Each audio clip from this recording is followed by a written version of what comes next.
up, everybody? Welcome back to Talking Shop. As you can see, someone much less attractive than Jen King is hosting this show today. I have been asked to fill in by the powers that be, and what an honor that is. Thank you so much. Today, we have an incredible guest here. He is a comic book legend, Karl Kessel. Welcome to Shop Talk. How you doing, sir? I'm doing good, Onrie. Thanks for having me on. It's a pleasure. Karl, why don't you tell us about your latest Kickstarter project and what you got going on, and we'll kind of go from there. Yeah, well, what's going on is a year or so ago, David Hahn and I came up with an idea for a character we wanted to do, and we Kickstarted it, and it's called Impossible Jones. The book is, I have trouble with the camera. There's the book there. This is the book we Kickstarted. Hardcover book. It's about the size of like the Saga hardcover, so it's larger than a comic. Full color and 150 some pages. Anyways, the concept, the basic idea is that Impossible Jones is a thief. She gets superpowers and then is mistaken for a superhero and decides not to correct anybody. She's just going to run with that. It's a pretty good deal that just falls into her lap, because now she can like go into the police station and they don't try to arrest her. In fact, they tell her what they're up to, you know. And this is a very handy thing for her because she has no desire to give up her thieving ways. She's really good at it. She really enjoys it. But now she's got to walk this line where she's got to convince people she's a hero enough to get away with being a hero. And sometimes when you pretend too long, you start actually being the thing you're pretending to be. So anyways, so that's what we did. That was we got that out. I think we got this in people's hands about January.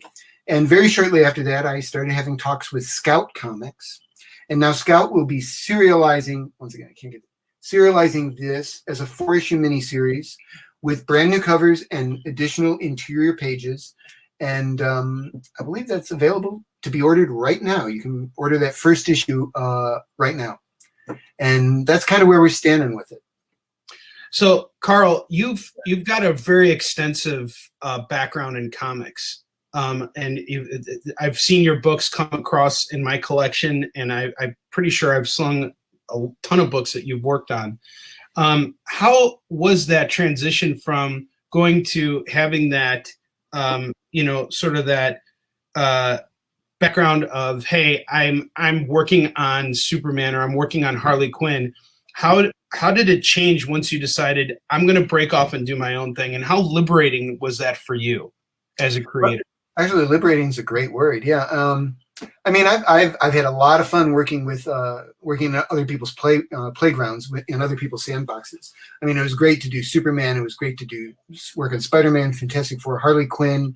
I mean, these are all great characters, and it was so much fun to run around with them for a little bit and see what maybe one little tiny bit I could add to their vast history. But I have to say, there's nothing like working on your own character that it's your baby, it's your child, and as much as other kids are cute, your kid is the cutest. So that's how David and I feel about Impossible Jones. I mean, we're just very jazzed about it. There's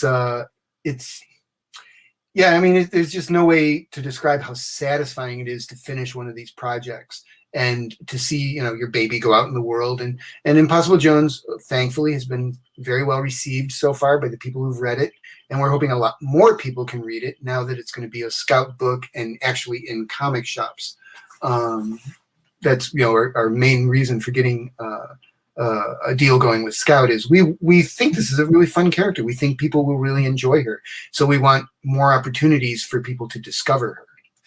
Absolutely. And you know what I think is really great about the fact that you played in all these other sandboxes really gave you the experience to kind of like go off and do your own thing. It's like, without that background, this project exists because of the other things that you worked on that gave you the confidence and ability to do it.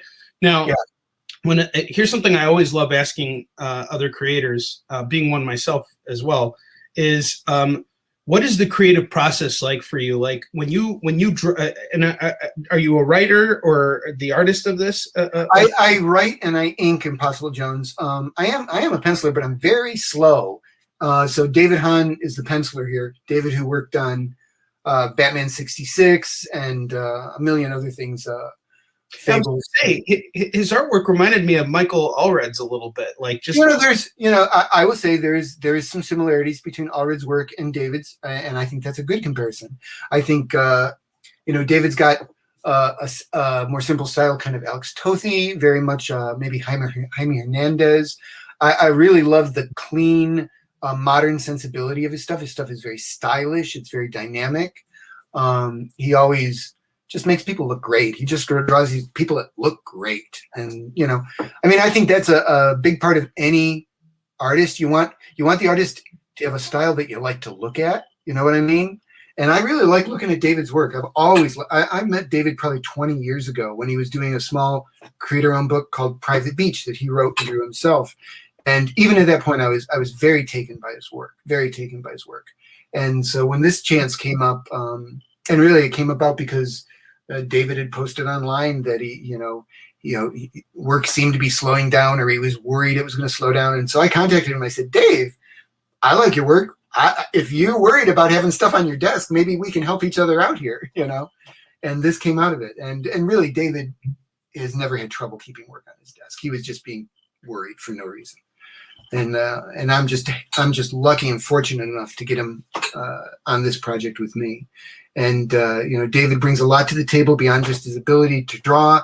In fact, just now we were working on a cover, and I was going, oh, maybe we have to worry about where this guy's hand, his right hand is in the wrong place. And Dave goes, you're worrying too much about this. This is fine.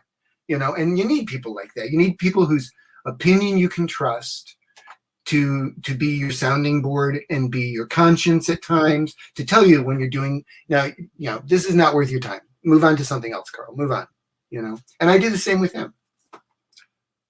That's a beautiful dynamic, and that kind of leads me into your process. So, I'm writing a comic right now, and I'm trying to understand how other writers and artists think. Now, you have this experience of being of penciling comics as well, so you know how to do this. When you are doing, how do you write your scripts? Do you just do the whole thing full out, or do you try and visualize each page? Do you try and visualize each spread? Like, what helps you kind of like figure out the proper, I guess I want to say, balance in your style? Well, this is what I've developed. I'll even show you right here. Right here, I've got this yellow Lego pad, and if you look, this is what I do: is I take a page, and each line of the yellow pad would be one page, and I divide it into. There we go. Where is it? There it is. Divide it into a number of areas, which is each is a panel, and I write down in a few words what happens in that panel. And I only allow myself 5 or 6 panels a page. I'm sorry, this is not. And that's how I always begin. That gives me my basic pacing. I know what's going to happen on each page. I know what, if there's a cliffhanger at the end of a page, I try to end the pages on a point where it makes people want to see what happens next. So maybe it ends on someone asking a question, who is it? And I want to know who it is. So you turn the page to see who it is. But that I developed this years and years and years ago. And I can go from this right into the word processing and type out full scripts from this or whatever. I will say with David, I started out Impossible Jones. The very first chapter of it was written full script, because we were both just kind of getting the feel of the character. But after that first chapter, I reverted to just doing the Marvel style plot dialogue, where and I've done plot dialogue. I used to do that on Superboy with Tom Grummett, plot dialogue. And my plots are pretty tight plots in that I write a short paragraph that is a panel. I say, Superboy looks really surprised. Next panel, the wall breaks open and in comes King Shark. That's how my plots are, panel by panel, and sometimes suggested dialogue. And that's not what I do. That is now what I do with David, where, I send him the plot, and David will, and he has every right to do this. He will take, my 6-panel page, and he can make it a 5-panel page. Or sometimes he says, these 6 panels, I really think it would be better as a 9-panel grid or something like that. David's got that ability to pace out things, and he's got a good sense of pacing. I can't think of any time he's handed me pages where I thought, oh my God, this missed the point totally, you know. So that's my process right there. You know, the yellow legal pad is where I always start. I love that. I think that's so brilliant that you have this method that works for you. And here was another thing, and the fact that you're so open to that, the artist saying, you know what, I think I can make this work with less panels or maybe more panels. Because when the second you told me, like, you know, I try and keep everything to 5 to 6 panels, I think that's what I do too, just because it just allows the one thing that I find sometimes unfortunate when I'm reading comics is when you have pages and pages with no exposition, then you get bam smacked with like pages and pages of exposition to make up for it. And, you know, I think we're always trying to find that perfect balance. Now, here's another question for you. When you're working for Marvel or DC, you're working on these very tight deadlines. Like your book's got to be out and you got to just, you know, you're a workhorse. You're just constantly putting stuff out. What was the experience like working on your own baby? Was it slower? Was it frustrating at certain points? Like what was it like? I wouldn't say it was necessarily frustrating, but it was a lot slower because all of a sudden, you know, it is like you said, your baby. And so you sit there and you go, well, you know, if it takes me a day and a half to ink this cover, but it looks really great, it's worth it. Whereas, you know, not that I would do shoddy work for Marvel or DC, but everyone understood this cover's got to be in today, Karl, got to be in today. And everyone was happy when it was in that day. But I will say, you know, I have discovered working on Impossible Jones, and I have another project I've done with Tom Grummett, Section Zero. All of these projects have taken much longer than I would have expected. I mean, we have kickstarted another Impossible Jones book, except that is just going to be a floppy. It's not going to be a hardcover. It ended up being a 30-page comic. And, you know, a 30-page comic, you probably could, you know, Marvel DC, that's about a month and a half of work, right?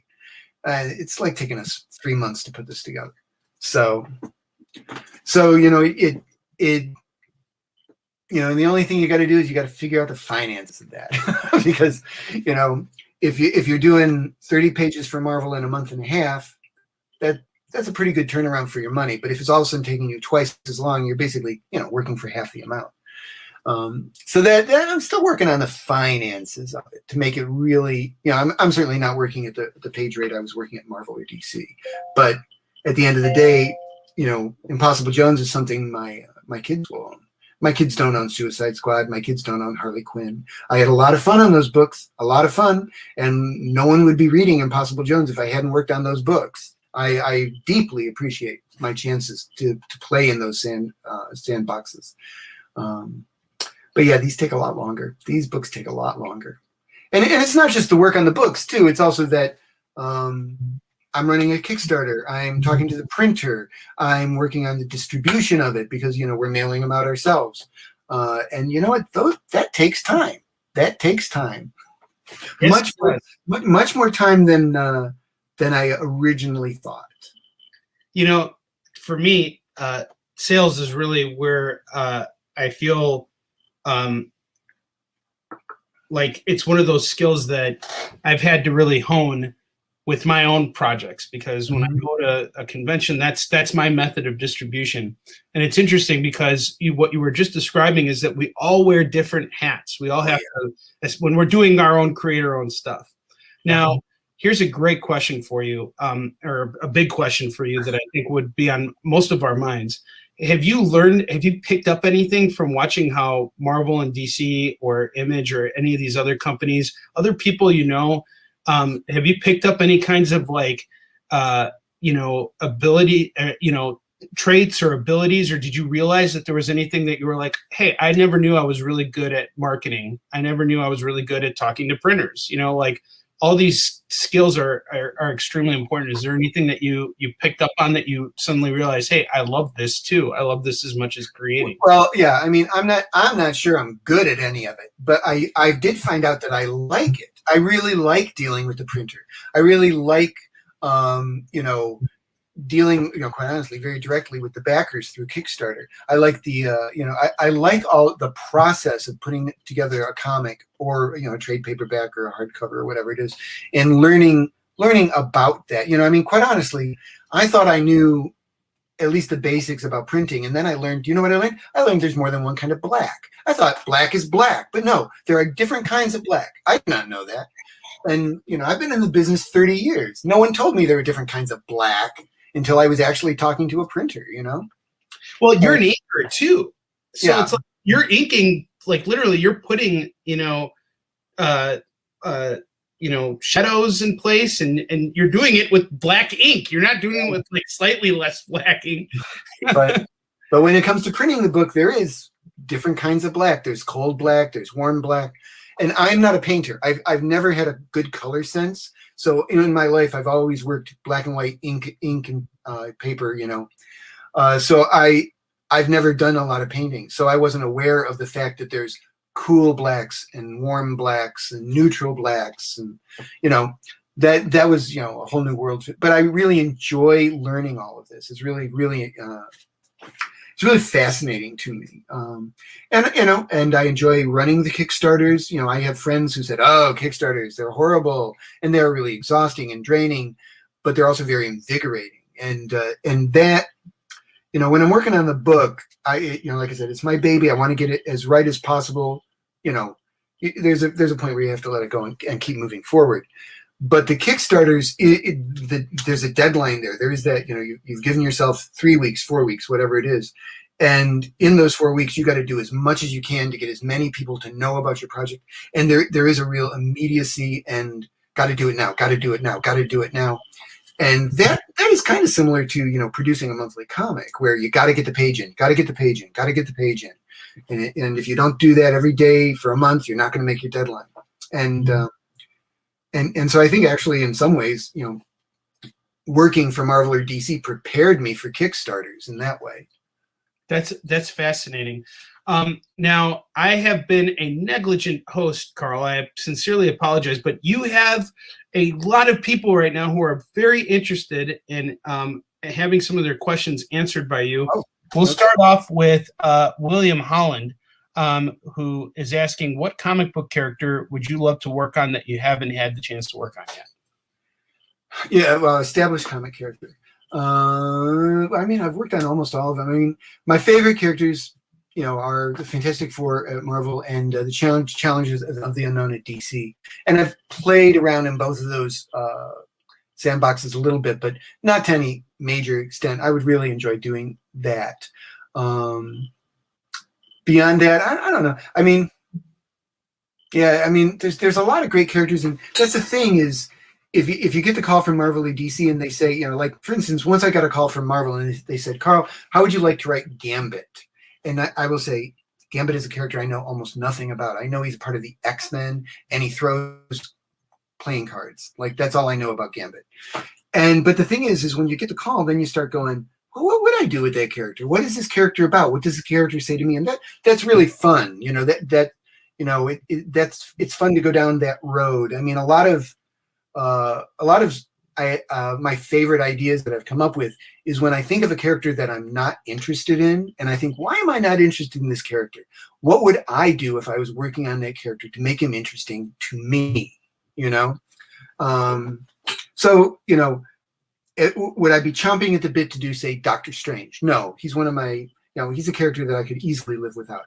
But given the chance to work on Doctor Strange, I would really enjoy that chance because I'd like to see what would come out of it. Maybe it would be a disaster, who knows? But it could be really fun. That's really interesting. All right, now we got another question, and I totally missed this. She's one of my favorite people on the planet. Chocolate Covered Cosplay wants to know how you fix writer's block. What do you do when you get hit with that? Like, how do you break past that? And I'm curious to know your answer too, because I get writer's block all the time. Well, I have to bow to Mark Waid here. Mark Waid told me many years ago that he did not believe that there was writer's block. What writer's block is your subconscious telling you you've made a wrong decision in the story. And that's why you can't move forward. You have done something in the story that sent you in a wrong direction. And so what you have to do is backtrack and find out where you made that misstep. And if you find it and correct it, you'll find that the pieces start falling in place. And time and again, I found that he is right on that. Absolutely right. Many times, the other approach that I use is if something isn't working, if I'm just going, they're in the room, they're in the room, they're in the room, they're in the room, they're in the room. And if it was a Fantastic Four, say, and then Reed turns on the lights. Reed turns. If that's not working, try it with Sue. What if Sue turns on the lights? I mean, this is a very broad example, but a lot of times I just, if I've gotten multiple characters and it seems like Wolverine should be the one that goes through the open door, but the story doesn't go anywhere. Well, what if Cyclops goes through the door first? You know what I mean? You try your different options, and quite honestly, a lot of times I've solved my problems by doing the opposite of what I originally thought I would do. Okay, they go through the door, and it's not working. They don't go through the door. They jump through the window. Oh, that's much more exciting, A lot of times that has happened to me where the direction I want to go, I'll try to figure out, no, what's the other path that I haven't taken before. So, and in my way of looking at it, I look for the opposite of what I was trying to do. That's fascinating. And chocolate covered cosplay is enthralled by your answer. And she says it's great advice because it is. I agree 100% with what Mark told you. And he's one of the premier artists in comics. Mm-hmm.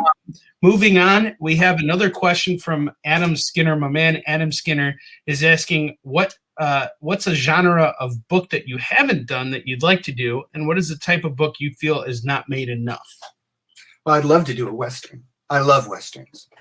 There's, and I think, in the Kickstarter world, there's actually quite a few really interesting Westerns coming out. But I would love to do a Western. I actually, many years ago, I've got a lot of different ideas. I once talked to a number of people about doing Westerns. That would be my number one genre that I would love to do, a Western. That's fantastic. All right, Mr. Kessel, we are going to take a commercial break. Okay. I want to give you a chance to say anything else that you feel you want to say to your audience and all of us out there who are watching you and all that other wonderful stuff. So right now, go? Yes, go. Okay. I would say please check out Impossible Jones through the new Scout comic that's coming out. Go to your comic shop, ask them to order you a copy, ask them to order your mom a copy, ask them to order extra copies for all your friends. I think if you've read my work on Harley Quinn, you will like Impossible Jones. Big reason I did Impossible Jones was because I missed working on Harley Quinn. That's really the truth. It is the truth.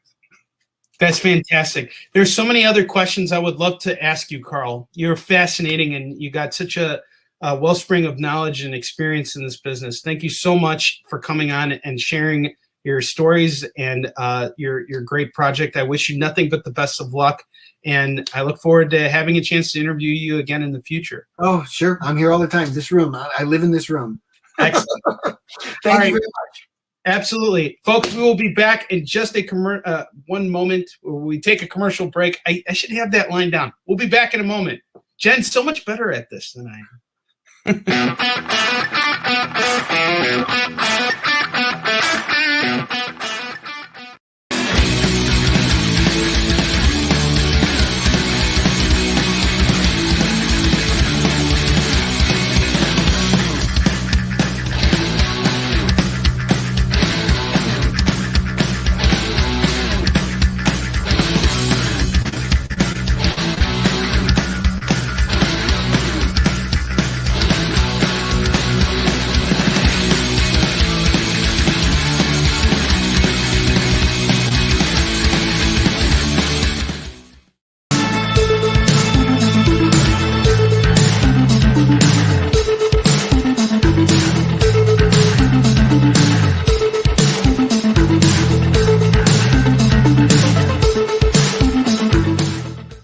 To be continued. 3 little words that hold the secret to the next great story. 3 words that will thrill you, confound you, give life to new possibilities. Every variation of To Be Continued is a promise of adventure, a promise of excitement, a promise of unseen wonders and unexplored worlds. A promise that every issue you read makes you a part of a never-ending journey, And behind every page, there will be an unopened door waiting for you. This story to be continued at your local comic book shop today. Visit comicshoplocator.com today.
Welcome back to Shop Talk, guys. I am your lesser fill-in host guy, Onrie Compen.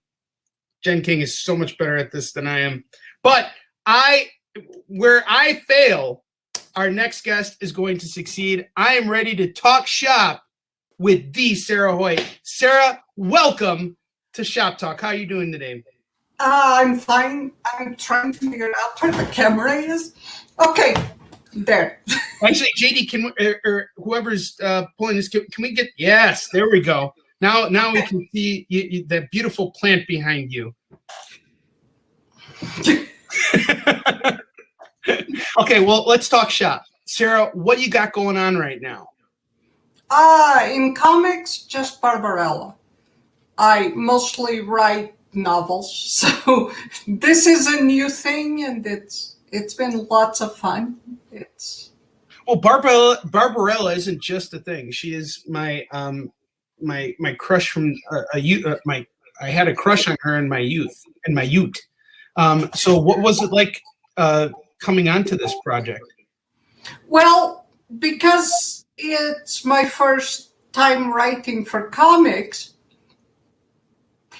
for pay. I have done fun things on the side, but this was the first time doing actual professional work in comics. Normally I do novels.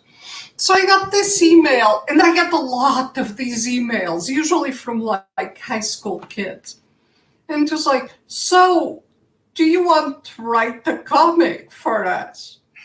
And I was really busy, so I didn't pay any attention to who sent it or the email address, just like, pass, I'm doing something else. And then I got the second email going, okay, we're not the biggest in the field, but we are a professional company. And I went, wait, what? And I looked at it, and it's really been an amazing experience. I had read Barbarella in French back when I was 13 or 14. Mostly because I read everything that came into the house, and the comics somehow floated into the large collection. And I read it, and I went back and reread it, and I went, yeah, I could have fun with this. This could be great fun. So I said yes, and it's been an interesting experience because well, the person I'm working with at Dynamite is amazing. I mean, he is just, because he'll send me this, it's like, this is a big problem. And I look at it and I go, no, that's not, you're right, I did the stupid thing. And I go and fix it, and it's fine. And he lets me, take all the toys out and play with them, and doesn't go, you can't touch this, or that's wrong. So, well, the franchise owner said we couldn't invent an origin for her, which I guess it's fair, but other than that, I'm just having a ton of fun because I can bring out all these almost pulp setups for worlds and things. And it's like the first time I heard someone do an audiobook of my books, and it was really good because I put in suggestions and whatnot, and then the artist goes and makes these lush environments, and it's like seeing my dreams come alive. It's great. I'm enjoying the heck out of it. Now, I apologize because I feel like you took a dose to your comic background. What I really want to know is about your writing background, how you got into it, and how that transitioned into you falling into comics, like you developing an interest to get into it. My husband says that I'm supposed to inform people no genre is safe for me. Though I haven't so far written men's adventure or picture books, although my son has been badgering me to write as a picture book, a story he told me when he was a kid. But let me see. I broke in with literary fantasy, which was fun, and it was lots of fun to write. It was sort of a reimagining of Shakespeare. Only I found out most people don't really like to work that hard for their fun. And frankly, the idea of just writing that for life depressed me a bit. So I then wrote historical mystery, other fantasy, contemporary fantasy, science fiction, romance, contemporary mystery. I get bored easily. So the comics, I guess they thought I'd be good for it, and I'm having fun with it. I have asked to be Tuckerized in the third issue as an hysterical and failing AI. So, I sent them a picture and everything. Well, here's a question now. So we now know that no genre is safe for you.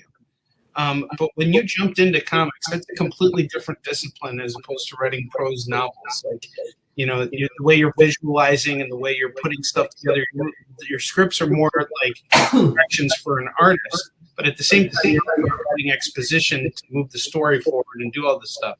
So was it difficult for you to suddenly visualize differently? It's a different headspace.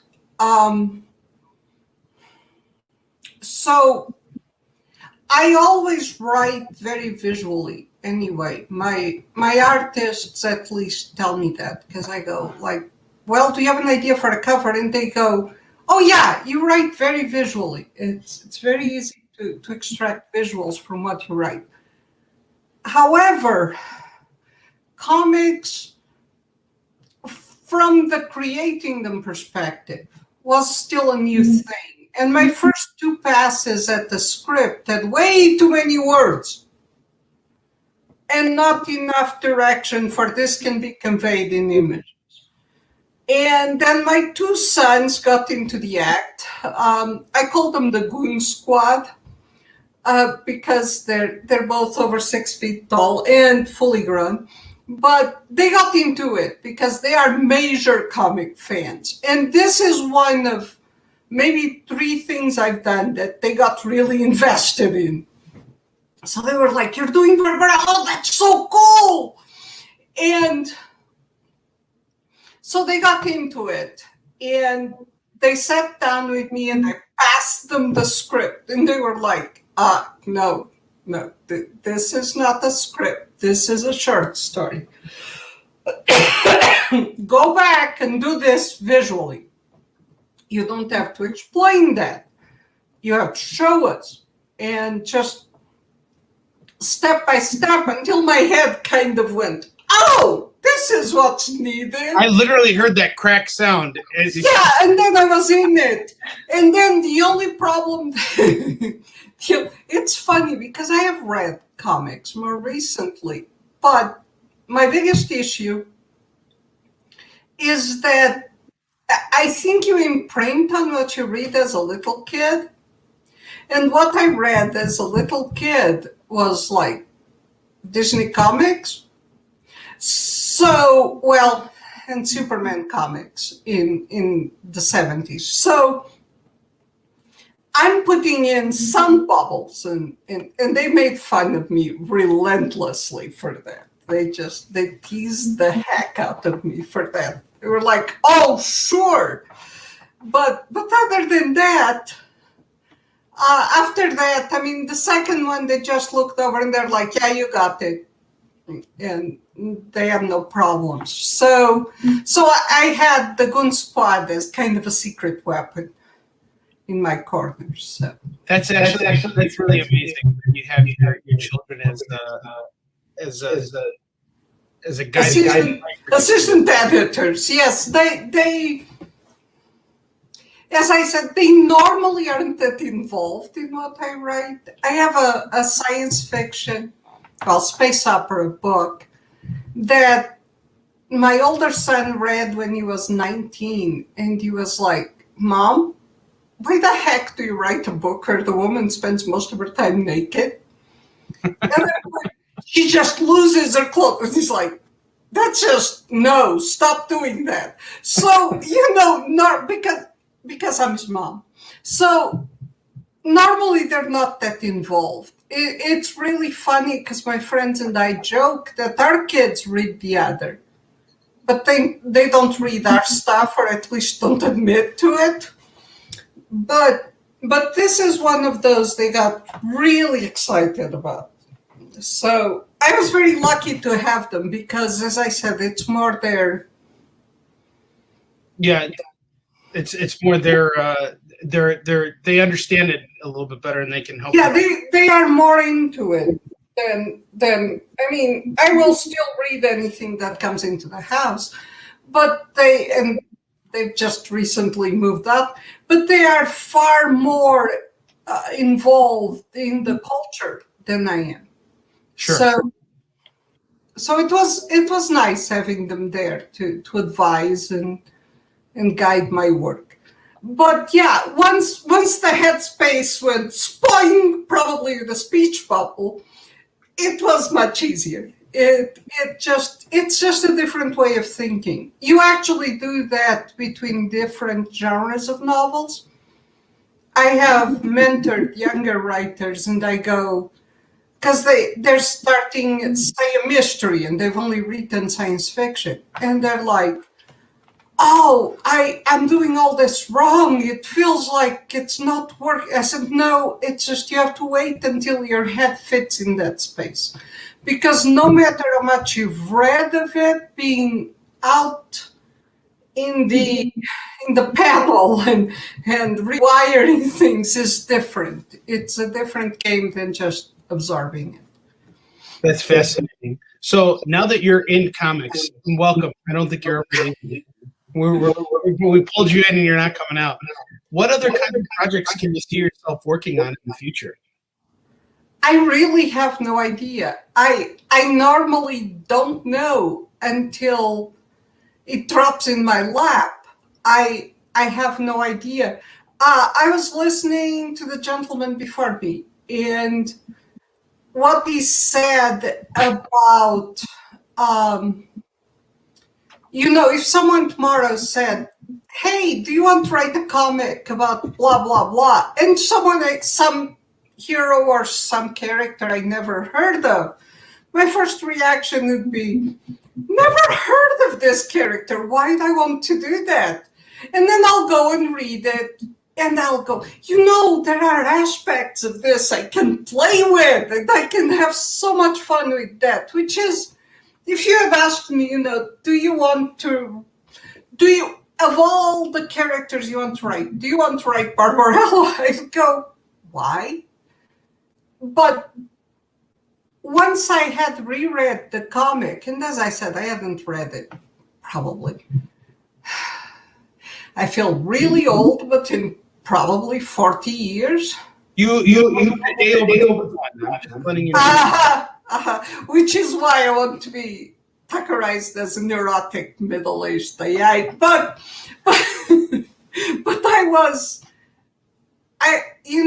my reaction after I read it was, I like the way she's completely herself. And the way she has concern for everyone she encounters. And I can play with this. And I can make her mine.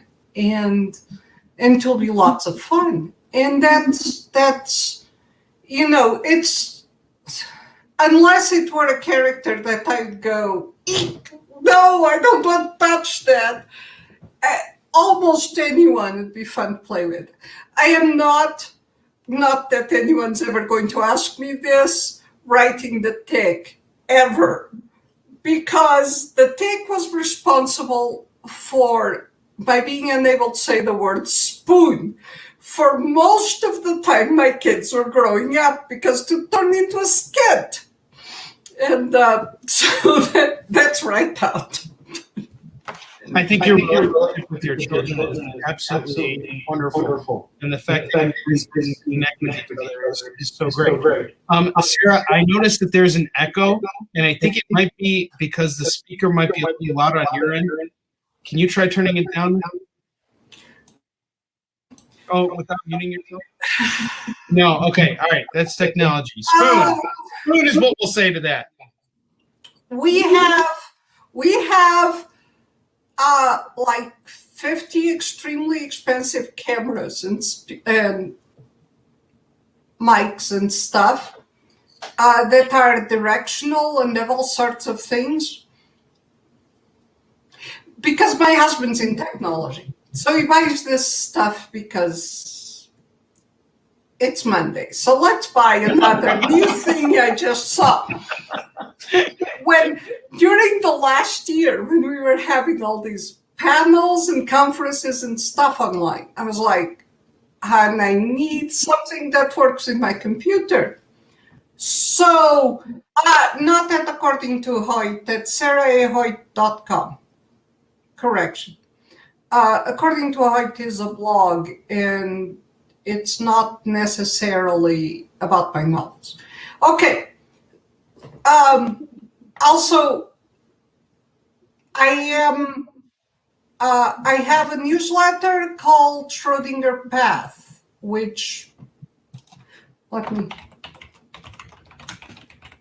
Sarah's sharing all this stuff right now. You guys can see.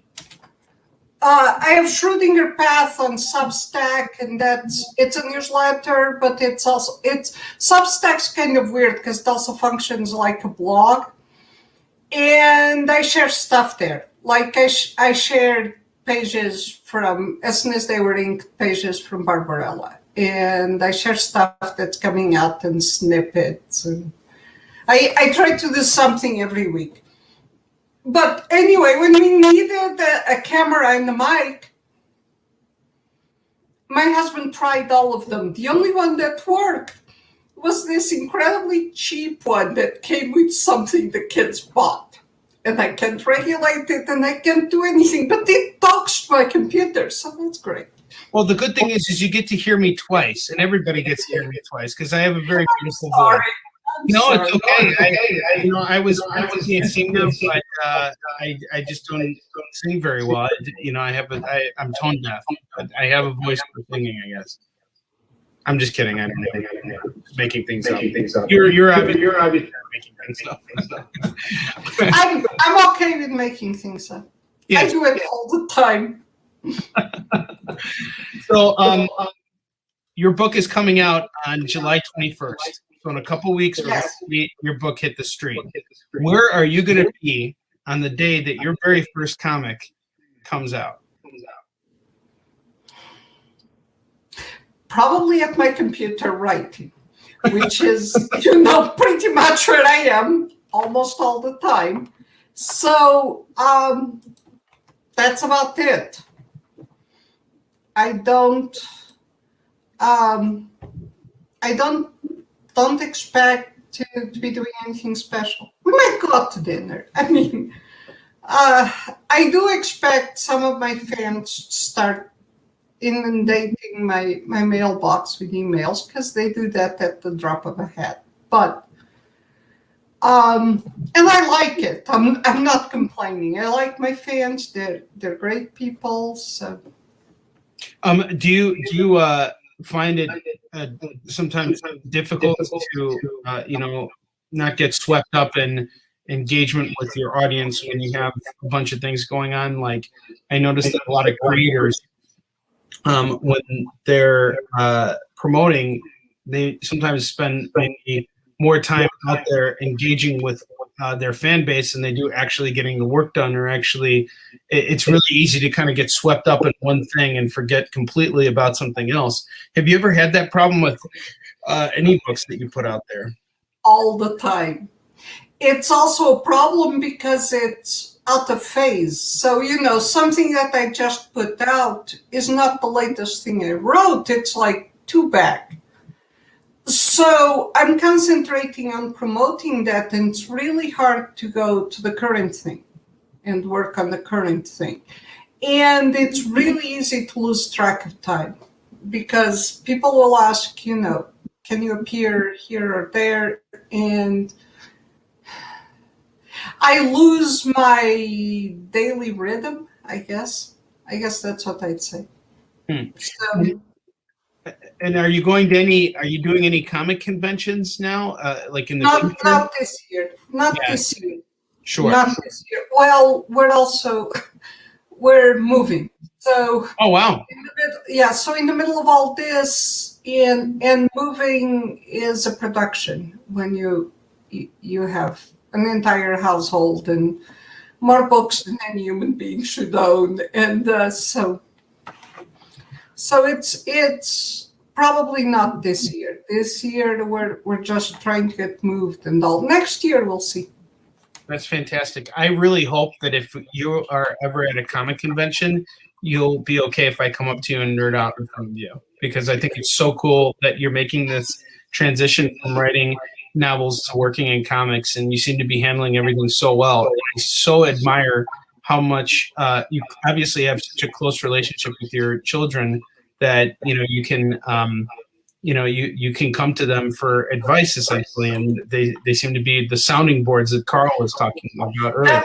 That was lots of fun, and working and getting them that engaged in what I was doing is lots of fun. Although my younger son actually heard of it first through friends who pinged him and were like, "Are you related?" And he was going, "Mom, what are you doing now?" So, so that was interesting. Well, Sarah, I think we're at the end of our time spot here. How would you like to? Do you have anything else you want to tell us? We know that your book is coming out on July 21st. Anything else you want to say before we end this? No, other than just go and get it, because it's so much fun, both for me to do this, and the artist is magnificent. I love this work. Excellent. And who is the artist? I can't pronounce his name. Okay. I'm not even going to try. Well, if you scroll up, there is information on the book itself. You just check the comments. JD has left a bunch of links here. Be sure to check out Sarah's Substack. Follow her on Twitter. I just did right now. I hope you do too. And Sarah, thank you so much for coming on Shop Talk today. And everybody else, thank you so much for having me on here. I am no Jen King, but it is such a pleasure to have the opportunity to come out here and talk shop wonderful creators who are putting out new stuff.